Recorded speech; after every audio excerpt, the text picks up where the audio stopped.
Real quick before we get started, I want to tell you about the Build Something Weekly newsletter. It is weekly, it is free, and you will get tips, tricks, and tools delivered directly to your mailbox. I will recap the current week's episode and all of the takeaways. I'll give you a top story, content I wrote, and then some recommendation that I've been using that I think you should check out. So it is free. It is weekly. It's over at howibuilt.it/subscribe. Go ahead and sign up over at howibuilt.it/subscribe. Welcome to episode 196 of How I Built It. This episode is brought to you by Yes Please Coffee, iThemes, and Hostinger. And today I'm talking to Winstina Hughes. Winstina Hughes is an assistant regional planner for the Maryland Department of Transportation. But she's not coming to us in that capacity. She's not representing the Maryland DOT today. She's coming to us as a member of the WordPress community. And I am so excited to share her story with you. Throughout this interview, we talked about all sorts of things: life, WordPress, the New Jersey Transit. We were able to bond over Secaucus Junction, which is not something I ever thought I would say. But it all comes back to the main takeaway for this episode. I just made myself laugh. Sorry about that. It all comes back to the main takeaway for this episode: writing about what you know and creating opportunities to share your insight. That's exactly what Winstina did here. This was such a fun conversation, and we covered a lot of ground. I enjoyed it, and I know you will too. So let's not delay any further. Let's get into the episode, but first, let's hear from our first sponsor. Hey everybody, this episode is brought to you by Yes Please Coffee. You've heard me talk about them all summer long, and now we're into the fall. Upgrade your morning with Yes Please. Yes Please is a fantastic coffee subscription. So they send freshly roasted beans to your door. And as somebody who's been using it for about 6 months now, maybe 5 months, I can say that this works like gangbusters. Coffee just shows up to my door. I have not had to worry about buying coffee in a long time. And you know, my wife and I will do that because I have like a little analysis paralysis with coffee. I like to try new coffee. So I usually tell her not to get it from the grocery store. I want to order some. And sometimes we'll run out. Maybe we had a party. Maybe we didn't order enough. Maybe we made like 2 pots one day instead of the normal 1 pot. But we were running out of coffee. I don't have to worry about that with Yes Please. They tick all the boxes because not only do they send me a new bag every week, but each week I get to try a new blend of flavors, so it helps me mix it up a little bit. I don't have to say, oh, I really want to try a new kind of coffee. I get a new kind of coffee every week. It's generally on the lighter side. There are hints of fruit in a lot of them, and I'm not like a coffee expert, but that's what I have detected. So, I love it. I've been loving Yes Please Coffee for, again, all summer. It helped me get through finishing up my HTML book. It helped me get through 2 LinkedIn learning courses that I recorded, and it has helped me stay awake since the birth of my son, Lewis. So, if you are ready to upgrade your mornings with unique blends of coffee beans, sign up for Yes Please Coffee today. You can head over to howibuilt.it/yes and use the code HIBI for $5 off your first shipment in your subscription. And don't worry, you can skip shipments or cancel anytime. Again, that is howibuilt.it/yes. And use the code HIBI for $5 off fantastic, delicious coffee beans shipped right to you.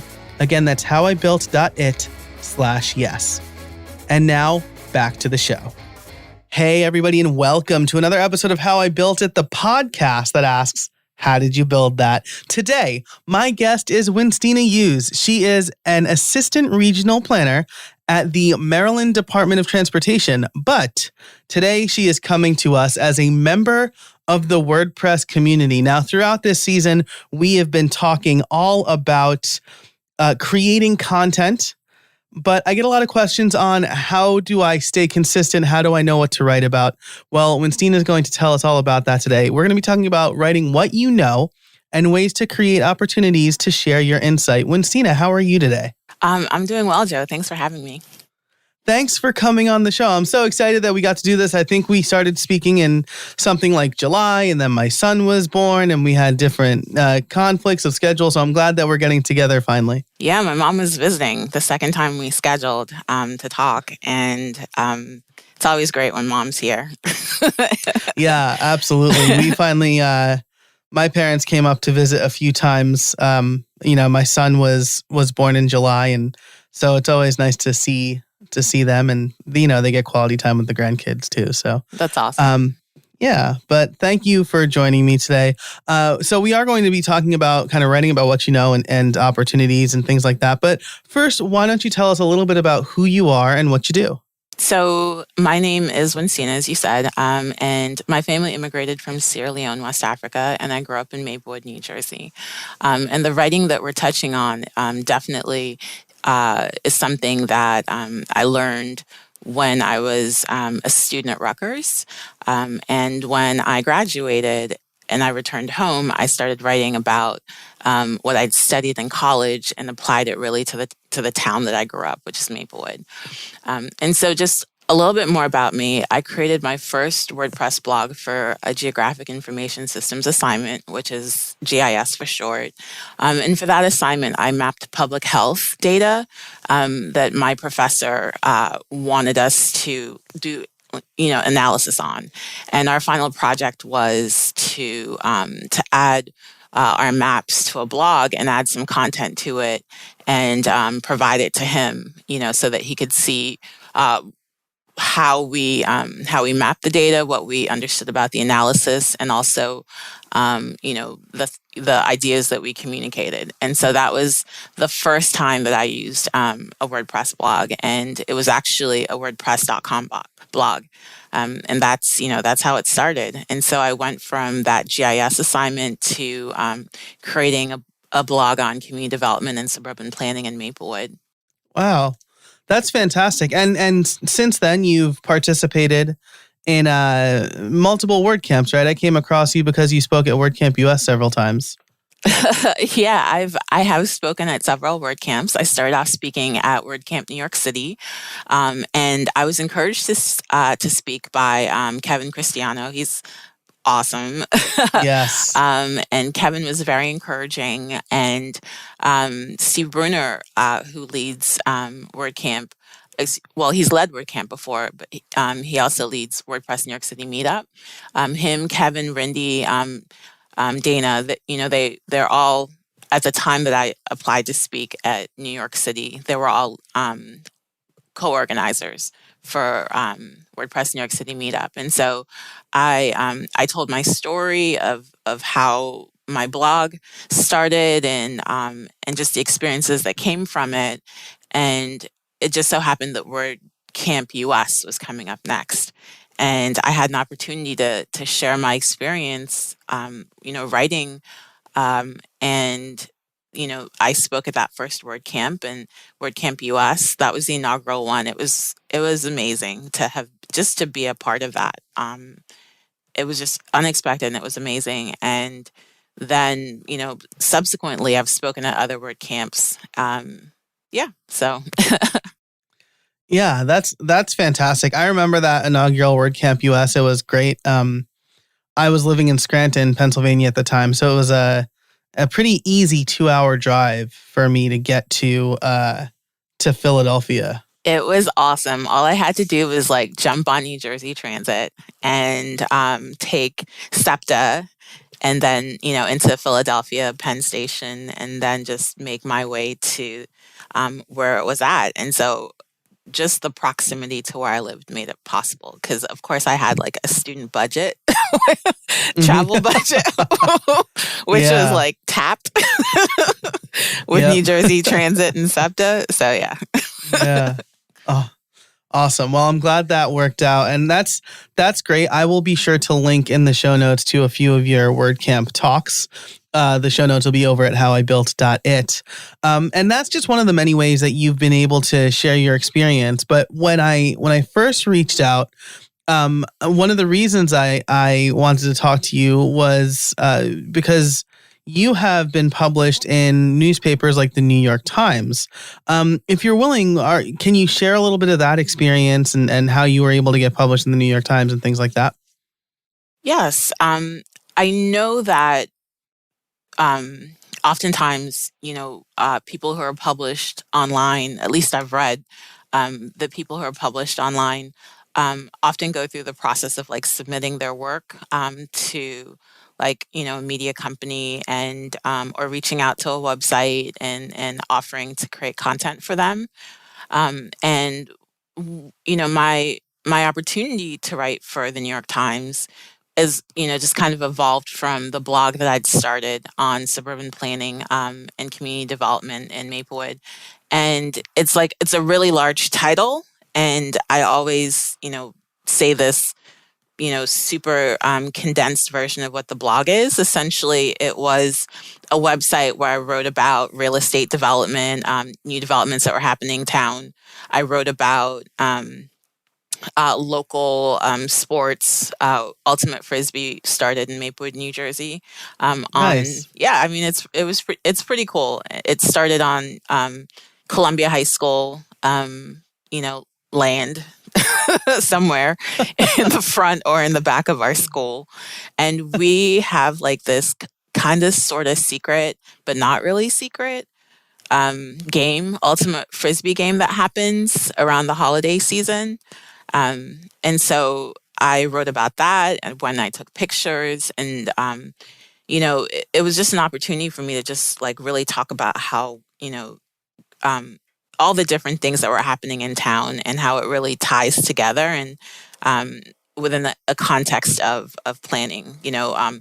We planning is something that happens, and it's not until something doesn't work that it's kind of like, well, who's responsible for that? And then it's like, oh, okay, so someone must be working. Like, why are there potholes, right? Like, who's going to fix those Yeah. potholes? Or, what do you mean a Starbucks is coming to my community? Like, I don't want a Starbucks here. And pothole is something that a local transportation department or your public works, actually, that's what public works in a town or city, is responsible for, fixing the roads. And Starbucks coming to your town, that's actually an economic development initiative that your mayor and city council or local, council is responsible for, because they're seeking ways of increasing your tax base so that you're paying less in property taxes or you're paying less money towards different types of amenities or services that are being offered within like your locality. And so it's not until these major noticeable things happen that the work that I do, becomes I don't want to say evident and I don't want to say visible, but people become aware of it. Yeah, I think that's the best way of saying it. Yeah. Awareness. There's an awareness to the fact that planners, exist. And, those are all the things that I talked about in, on this website, on this WordPress.com site. And I happen to have been writing at a very, very interesting time. It was a time where we were in the 2008 economic downturn, and the New York Times was looking at creating local news, hyper-local news. And the town that I live in, Maplewood, South Orange, happened to be um, one of the locations that the New York Times was interested in doing local news in. And so it's like my site started before the New York Times started. Hmm. And it's like, I guess they were creating their site and then they saw someone, like writing and Yeah. and actually the same time that the New York Times local started, a little bit before then, Patch started. So I'm not sure. Are you familiar with Patch.com? Yeah. Yeah. I was going to ask about that actually. Yeah. Yeah. So Patch launched in my community, like, I don't know if it was weeks before or a couple of weeks before, but I know I was writing and Patch reached out to me, and that threw me for a loop.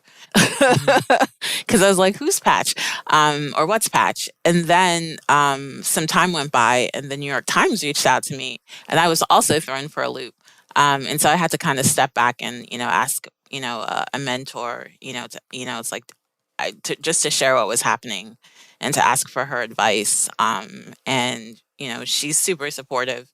And she just kind of, guided me in the choices that I made. And, uh, and just from talking to her, I was, I made the decision about who I was going to write for. And then I also had a chance to, speak with them to ensure I was writing, that my writing was focused on what it was before, like intentionally writing about planning issues locally. And so that's how I started work.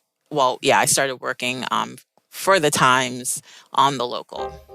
This episode is brought to you by Hostinger. Hosting is a dime a dozen these days, with lots of places claiming to be optimized for platforms like WordPress while also being affordable. But they don't deliver on that promise. I know because I've tried a bunch of different hosting companies. But you know who does deliver? Hostinger does. I recently started using Hostinger for a personal project, and I was blown away by how easy the setup was and how affordable their packages are. Just a few dollars a month. They offer the best price to quality ratio I've ever seen. And again, I've used a ton of hosting companies. Their dashboard is well designed and easy to use. They offer a free domain and SSL certification, and they're optimized for WordPress. Music to my ears. When I set up my site, I was happy to see they put some real thought into the WordPress onboarding and setup process. Buying a domain was easy, then you pick the template you want to use, and they set up the site for you in mere minutes. Plus, they use Astra for all of their site templates with an assist for Elementor. So I know the site will be fast. I think that is such a great idea and addition. Again, it shows that they really thought about what they're doing here. Plus, they have caching, and you can very affordably add Cloudflare for a CDN. Between that and daily backups and being able to manage WordPress plugins without having to log into the WordPress dashboard, I was sold. So if you're looking for affordable hosting for your side project or business that's fast, secure, and optimized for WordPress, Hostinger is it. Head over to hostinger.com/Joe Casabona to see what plans they offer. I recommend the business shared plan. And use the code Joe Casabona for an additional discount. That's hostinger.com/Joe Casabona, HOSTINGER.com/Joe Casabona, and use the code Joe Casabona at checkout.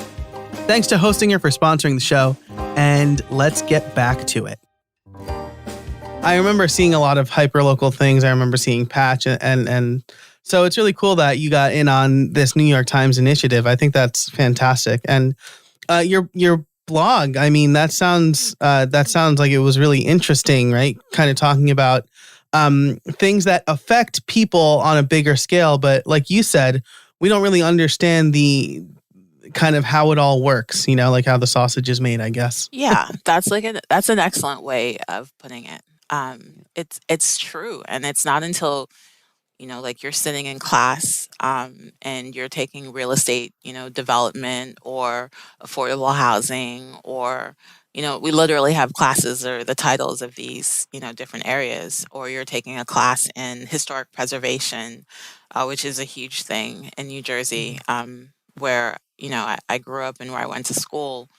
It's like all these different topics, it's like it starts happening on a larger scale, and you start to see the impacts, or you start to observe changes. And I just decided to write about it. Like, I would go for walks and I would see like homes that were going up on foreclosure, because 2008 was a rough time. Yeah, Um, yeah, absolutely. it was rough. It was really sad, as someone who is interested in housing and real estate development. Just walking around and seeing foreclosure signs just like really hit me in a just like in an emotional way, right? Because Mhm. housing, issues always were like, they were my first um, love, in a sense. I don't know how to really describe it, because um, you need a place like shelter, right? Shelter is like fundamentally like the first, like, really, I want to say, between eating, right? Mhm.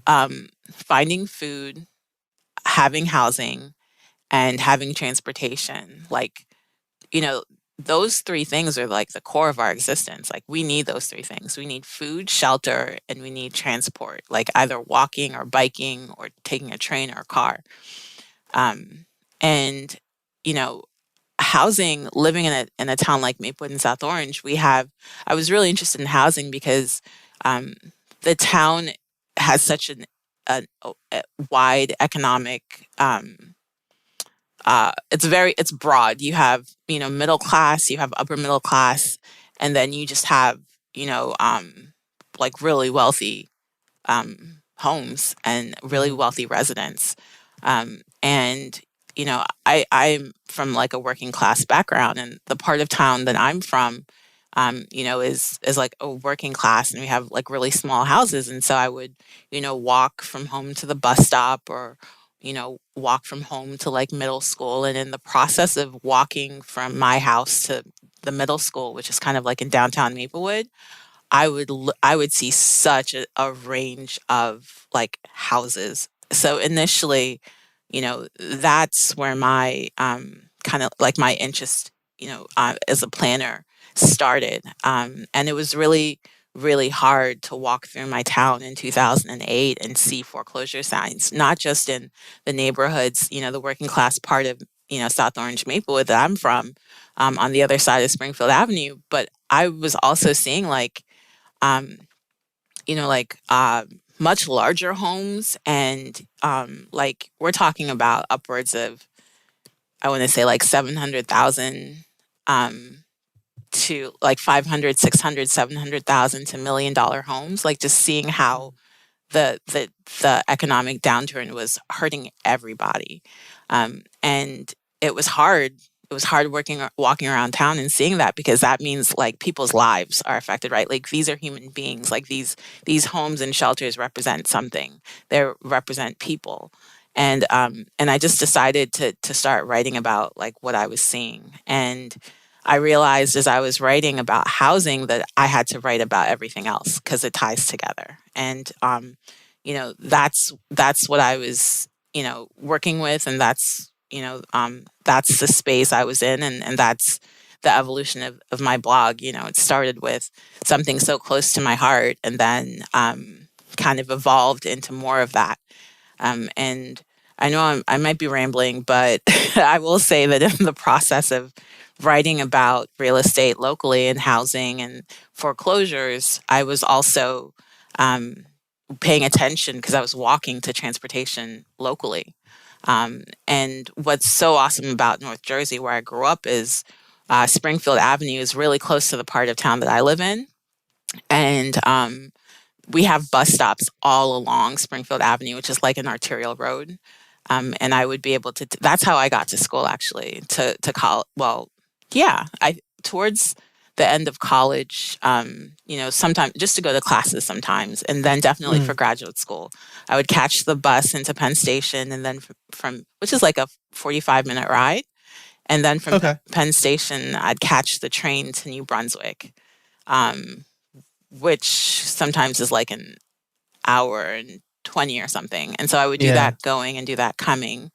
And then I started to really like experience transportation, from the walking to bikes and trains and stuff. And then I started like really appreciating the transportation system that we had, New Jersey Transit. And I started kind of evolving just from, that interest in housing and shelter into that next basic, component like that we need, right? Which is the ability to get around. Yeah. So it sounds like, and I will say, as somebody who grew up an hour and a half north of New York City, in Orange County, New York, um, the New Jersey Transit, right? Because I would essentially drive to, I would either take the New Jersey Transit rail to Secaucus and then transfer, or I would just drive to Secaucus so I wouldn't have to deal with, driving in the city. And I would take the 7-minute train to Penn Station. Yeah, I know about that life. I know about the Secaucus life. It's so funny you say that, because I would leave classes, like our classes ended like around 9 p.m.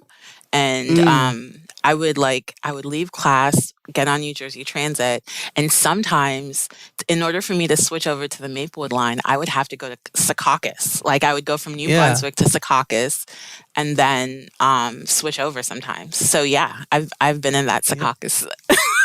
Yeah, just hanging out there. Yeah. That's my wife and I, when we were dating, we went to see Wicked on Broadway. And we decided to get a hotel for the night, because I was like, it's either we get a hotel or like we book it from like 42nd to Penn Station, so that we can like get the midnight train home, right? Because that was the last train out of Secaucus going to Orange County. You're chilling in Penn Station. Yup, you're chilling for a good like 5 hours or something. I know about that. Hanging out. Yeah. But that's incredibly interesting. And I love that story because, I think a lot of people have trouble figuring out what to write about at all. And it sounds like you decided to take what really interested you and then expand on it. Is that something that you could, if we were to kind of generalize what you did, how would you recommend that to listeners? How would I recommend it? So there are two parts of it, actually. I would say, find something that interests you, like a topic that you're really passionate about, and write about it.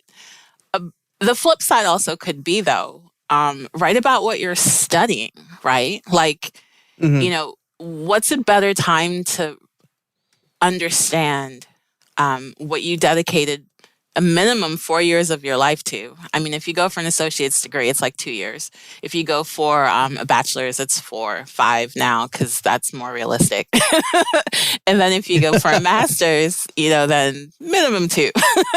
Right. But, you're spending all that time in school. It's like, why not write about it? And that is where I would start off.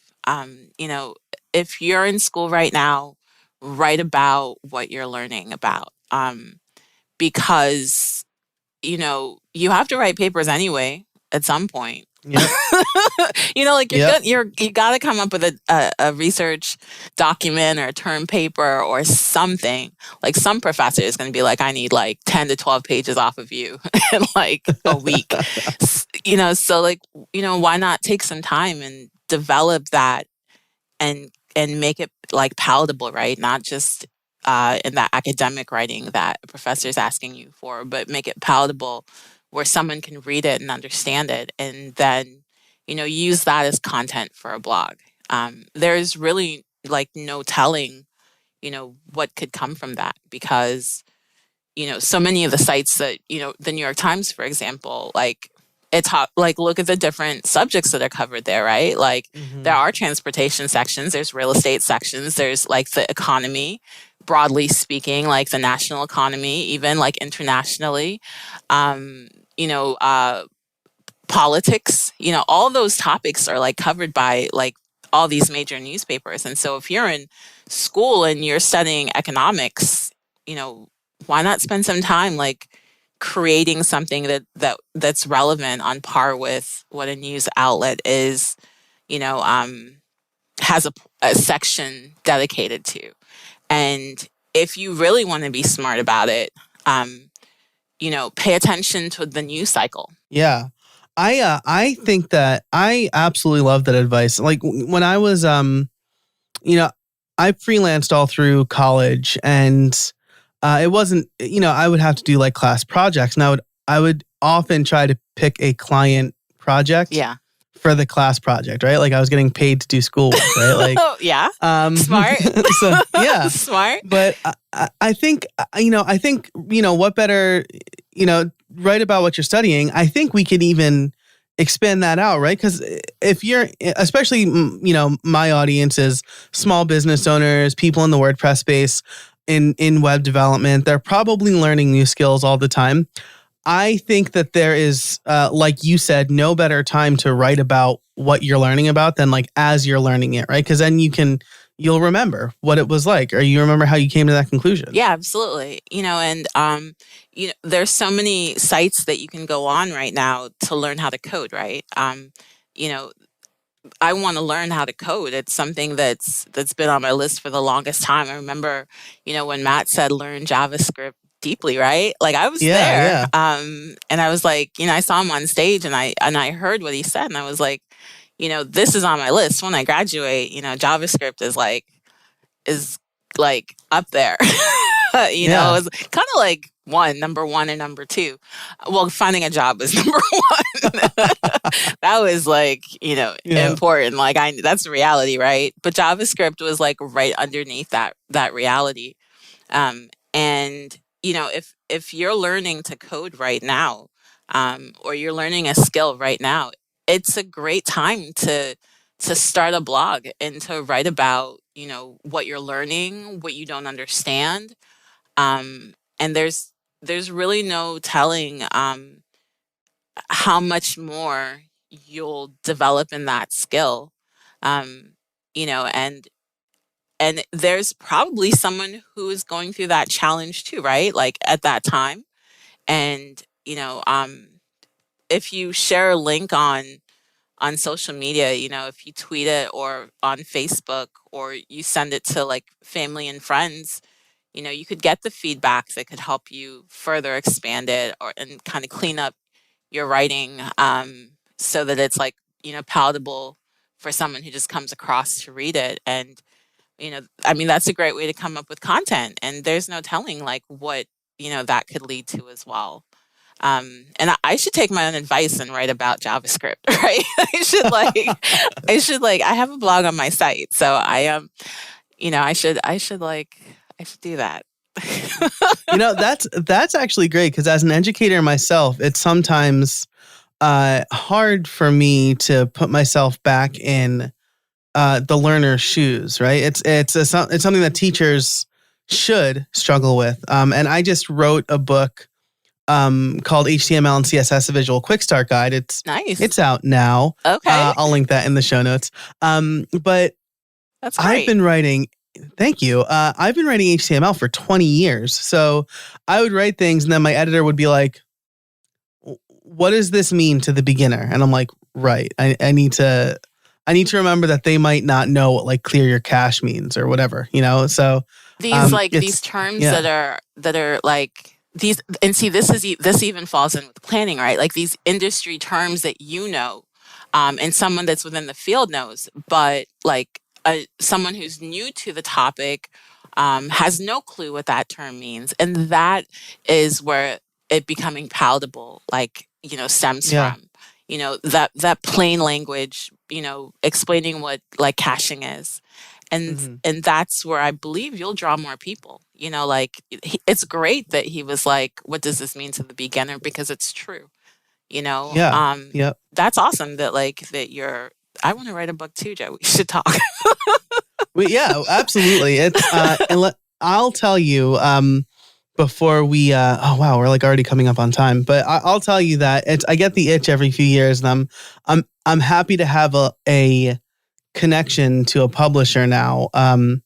But this one at least was a lot of work, because we started it like a few months before the pandemic, and then the pandemic hit, and then things got delayed, and there was like a video course too. So there was a lot. I was happy. But you're committed to it. Yeah. I mean, I love it. And while I was doing it, I'll say, like, my wife could probably tell you, like, I said, like, never let me write another book again. But but now that it's out and like I was holding it in my hands, I'm like, this is amazing. Well, so that's the thing about writing. Sure. Like, just like you were like, I never want to write a book again. Like, when I write too, I'm like, it's so hard. And that's something I wanted to like touch on too, because you asked me about it. Like, writing doesn't come easily to me, like, because it's a question of like identifying the topic and then physically committing, like sitting down to like write it, it like that's time commitment, and it's so hard for me to like to do it. And so when I do, I'm really happy that I've like kind of forced myself to settle down and work on it. So it sounds like that point of creating for you is like, it's intense and then like, but it's rewarding, right? And that's like, that's what I feel like when I publish a post, it's like, man, that took a lot. But if I'm happy with it, then I'm like, I'm glad that I took the time to do that. So I want to hear more about more books, man. Tell me. I want to hear about this. Yeah. This is great. This is actually a teaser for a future episode that I'll be doing by myself about the book writing process. But, yeah, but I mean, it's from, and we're talking about writing here, and, for blog posts, I don't know if you outline your blog posts. I generally, for my blog, I just kind of write quickly whatever comes to my mind. But for my book, of course, I like outlined the whole book and then each chapter. Okay. For blog posts, I start off with a topic. Well, actually, my blog itself is the topic, and then the post is like a subtopic, right? Like that's how I see it. And when I first started, blogging, I just was writing. And then at some point I was like, hold up, man, like, stay focused, like you could write about everything that's happening in the world right now, but that is not the purpose of your blog, right? That's not the purpose of this blog. And so I kept reminding myself, this is the topic, suburban planning and community development in Maplewood, right? And so if a news topic came up, as wonderful as it was, it didn't fall under it. And so that helps me with the content that I create, is reminding myself what the topic is, choosing a subtopic that it's just simply appropriate, right? That's where I look at it, or how I look at it. And then I start writing.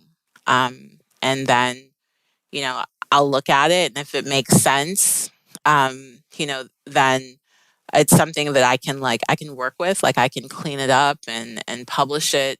If it doesn't make sense, then, why publish it, right? Like, and so that's the flow of what it's like when I write blogs and stuff. And it's interesting because I haven't blogged for the longest time, and I was having this itch, right? Like this itch to do that.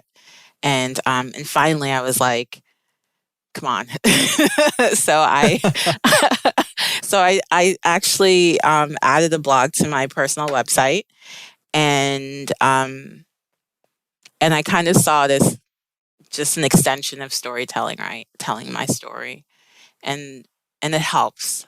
It helps to have an idea of, where I'm going. And that is how that's what brought me to the point of, okay, let me create a blog now, because I knew where I wanted to go with it. And then I started writing, and it was hard. I'm not gonna play with you. Like the first 2 posts were really hard. But I got them out. This episode is brought to you by iThemes.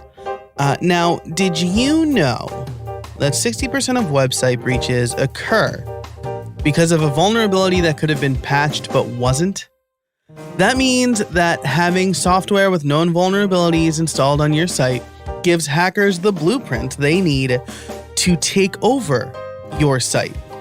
And every day it gets harder and harder to keep track of every disclosed WordPress vulnerability.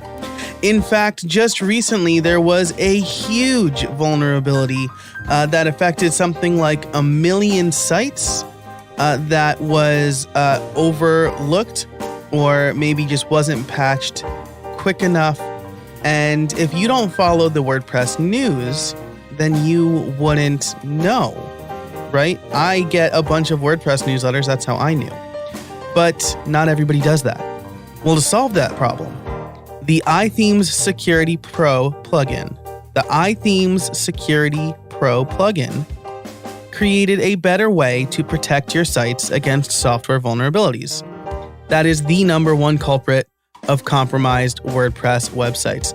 And let me tell you, I have been using iThemes Security Pro on lots of my websites. They come included with my hosting provider, and it does a lot more than just scan and patch vulnerabilities.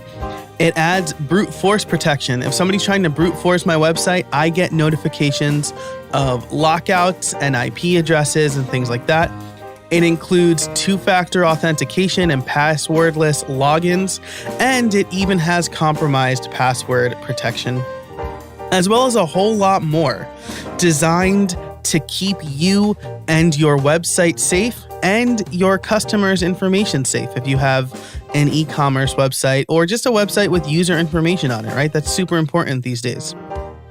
So, to sum up, the iThemes Security Pro plugin, designed to keep your website safe without you having to worry about it, checks for the latest vulnerabilities, patches them automatically so you don't have to, and does a whole lot more. You can get this plugin by going over to howibuilt.it/ithemes, and they'll give How I Built It customers 20% off with the code HowIBuiltIt at checkout. That's howibuilt.it/ithemes to get the best WordPress security plugin to secure and protect your WordPress site. Make sure to use HowIBuiltIt at checkout to get 20% off. All right, and now back to the show. We're coming up on time here. I think we covered pretty much all the questions that I sent, even if I didn't explicitly ask them.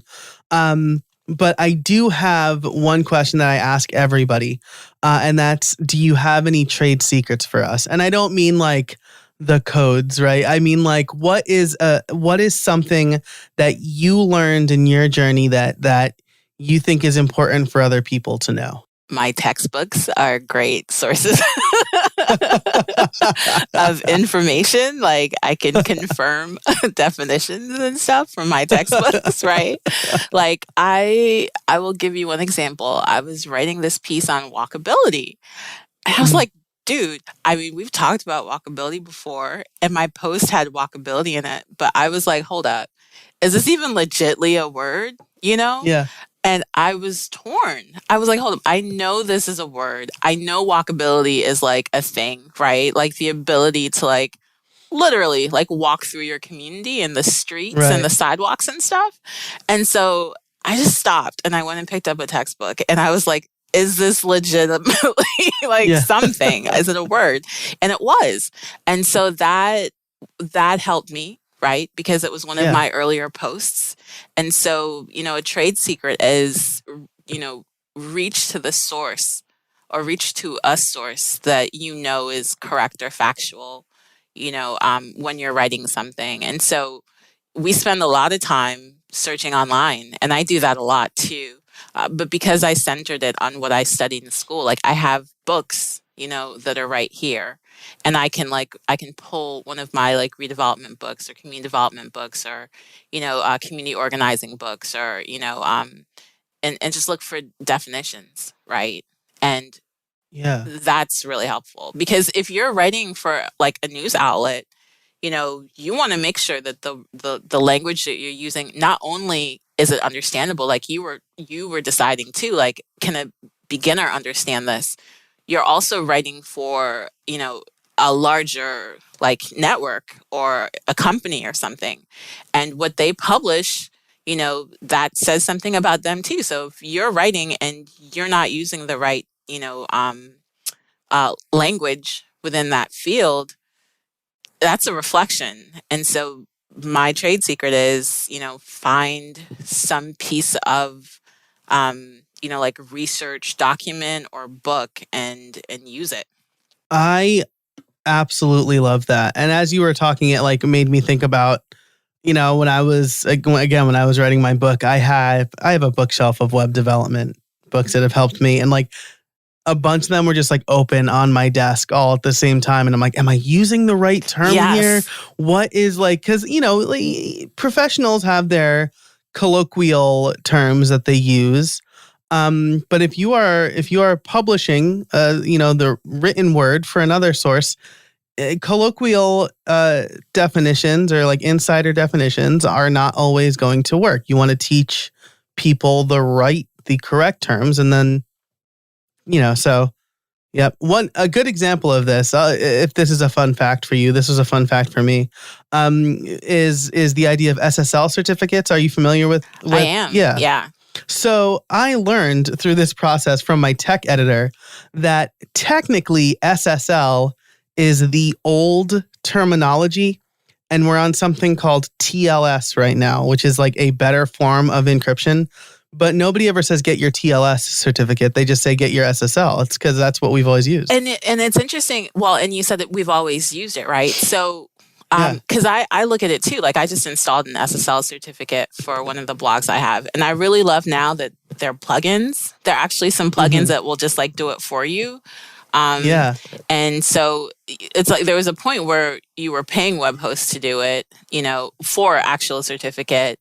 And then you need someone to like kind of a developer to help you with it. And then at some point we have some WordPress plugins that you just install it and like it does it for you.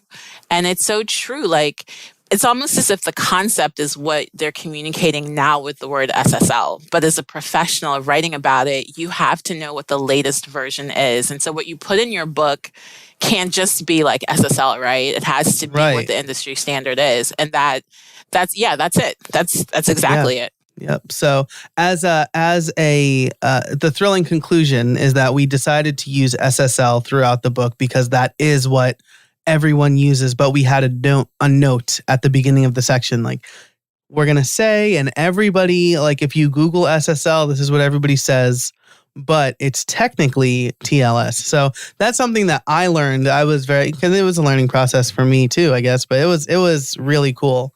And interesting. That's awesome.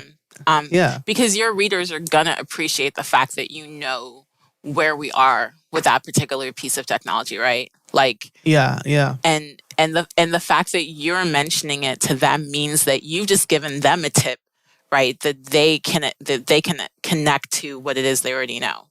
Why I think also why that's also powerful too is like, not only are you defining something for them, but you're telling them about a stage that we're in, right? Like you're giving them almost like a futuristic understanding of where we are presently. And that's valuable. Yeah. Awesome. Well, thank you very much. This has been fun. I feel like I got interviewed a little bit too, which is cool. Don't say that. No, I love it because longtime listeners of this show will know I could just talk forever. But Winstina, I really appreciate you taking the time to talk to us. If people want to learn more, where can they find you? You can find me on WinstinaHughes.com. It's a site that just shares more about myself and the work that I've done. Sometimes, sometimes it's short, like there are parts of it that are short and things are just listed out, but that's just really me. So you can find me on WinstinaHughes.com. My Twitter handle is Planning Right. And I'm also on LinkedIn, and you can find me at a New York City meetup webinar. Those are really the places that you can find me. If we weren't in this COVID, life right now, this experience, you would find me at a WordCamp, a New York City WordCamp, but you can find me online in those three places. And I want to thank you for reaching out. I appreciate it. This isn't something common for me, and the fact that you took the time and you saw value in something that I've done, I really appreciate that, and I hope that I answered well with what you were what you wanted to ask me. Well, absolutely. Thank you so much for saying that. I really appreciate your time. I think that we had a great conversation. Awesome. You listed several links that I will be sure to link over in the show notes for this episode over at howibuilt.it/196. I know the episode number already for this recording. So that's awesome. That's how, yeah. So howibuilt.it/196. I should also mention that I just did an episode for Hallway Chats as well. Awesome. Shout out to Liam and Tara. So that's another place that, that you can find me on Hallway Chats. But there aren't too many places. So yeah. Awesome. Yeah. Friends of the show, Liam and Tara. I will certainly link to your episode of Hallway Chats because that is, I don't know if I've talked too much about their show on this show, but it's a really, they look for, they want to highlight different voices in the community, and they do, I think, just a fantastic job of that. So I'll be sure to link that in the show notes. It was a great experience. It was a pleasure talking to them. It was my first time meeting Tara, and I've met Liam before, and he's just a phenomenal person. He's so warm and he's so kind, and it was great contributing to Hallway Chats, and for him to even ask me to do that. He actually asked if I would be interested in podcasting right after I graduated from graduate school, and I was like, Liam, I'm trying to figure out what's going on in my life right now. It's like, I'm not sure.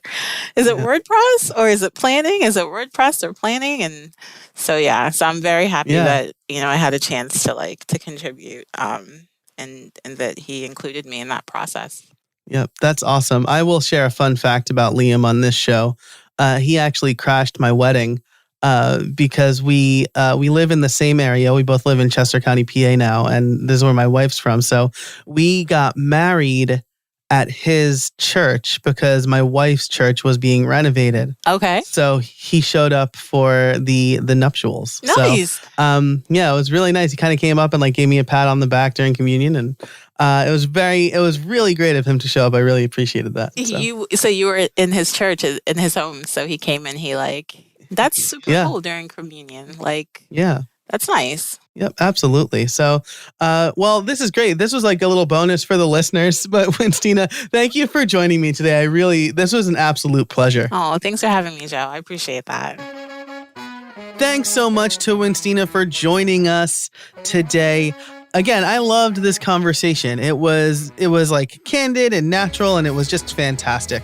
And I loved the information that she shared with us, where she talked about the things that she knew, and she provided a lot of backstory for what made her passionate. And I think that's so important. You need to be passionate about what you're doing, because if you don't care, then why should your readers or your listeners care? If I didn't care about this show, you would know. But at the top of this show, I made myself laugh. And hopefully that showed you, I keep saying the word show a lot, that I still love this. It's my favorite part of the day when I get to do these podcasts. And so hopefully that translates. I'm saying all of this because Winstina talks about how she picked things to talk about that translate to her passion.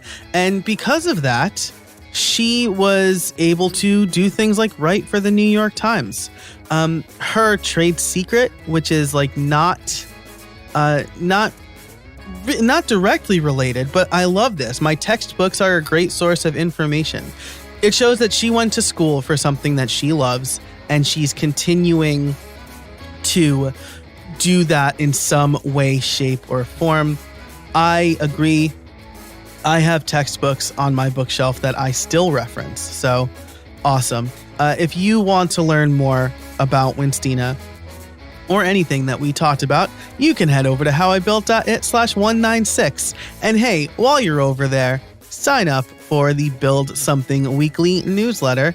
You would get all of those takeaways in that email. The email that's going out next week as you listen to this, as a matter of fact. So that email will reinforce what we just talked about here. You'll also be able to find out more about our sponsors. Yes, Please Coffee. I've definitely had too much of that today because I'm a little bit wound up. iTheme Security and Hostinger, definitely thank them. The show would not be able to happen without them or without you, dear listener. Thanks so much for listening. And until next time, get out